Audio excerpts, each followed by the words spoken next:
Ja mēs pastamies no otras puses, tad skaidrs, ka bēgļi savā ziņā arī ir iespēja.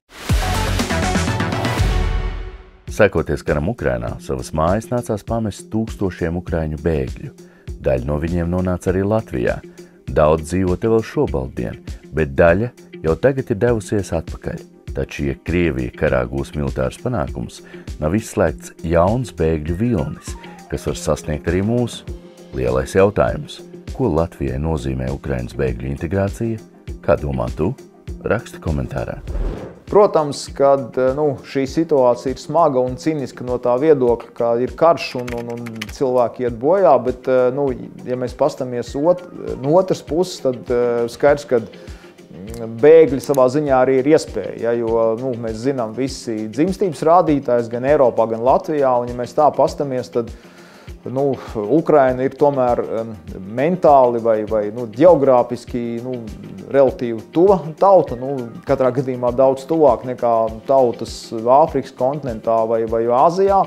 Un, ja mēs pastamies arī patreizējo Latvijas tādu kompozīciju, šo antropoloģisko, tad šis sajaukums Austrumēropas, Skandināvijas un visādi tā ir absolūtā Latvijas realitāte, jo tādā ziņā Ukraiņu integrācija Latvijas sabiedrībā caur to prizmu es pat pateikt ir iespēja, gan iespēja, gan arī, protams, šiem cilvēkiem, kuriem, diemžēl, dēļ kara ir jāpamet savas mājas, tas ir tikai normāli no mūsu puses piedāvāt viņam šo iespēju šeit atrast darbu, ļaut iespēju mācīties, atrast dzīvesvietu un tā tālāk. Tā kā kopsavilkot teikšu, šāda aspektā ir iespēja. Protams, es ticu un ceru, ka karš beigsies veiksmīgi priekš Ukrainas, kad izdosies apturēt Krievijas invāziju un atspiest viņus atpakaļ, kā saka, bet dzīve ir dzīve, un ja gadījumā ir tā, kad vismaz kaut kādā posmā,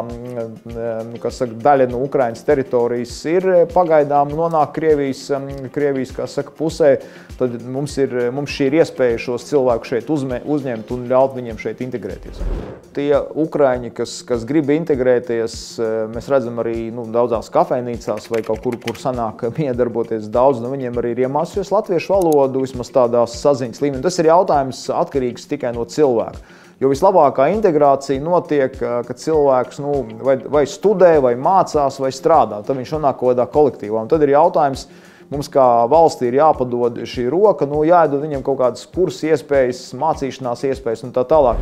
Cik man bija zināms, tad apmēram 40 000 bija dažādā veidā šeit kā saka, ienākuši. Protams, es arī nevaru pateikt precīzi, cik viņi ir palikuši vai tā, bet tie dati, kas ir man, apmēram 20 000 bija sākuši strādāt dažādās vietās. Un patiesībā, ja mēs izējām kaut vai Rīgas ielās, dažādās kafejnīcās vai vēl kaut kur mēs varam sastapt ukraiņus. Piemēram, es arī biju viesojos Ogreiz, es vienkārši braukāju pa Latvijas skolām sludināt uzņēmējdarbību, un pēdējā skola, kur es biju, bija Ogre, un tur arī, laikam, bibliotekā strādāja viena sieviete no Ukrainas. Tā kā mēs viņus arī sajūtam, ja tiekamies ar viņiem. Tā kā tas nav patiesībā liels cipars, un es domāju, ka mūsu kapacitāte būtu uzņemt lielāku skaitu. Es domāju, līdz kaut kādiem 100 000 tā tiešām nebūtu nekāda problēma.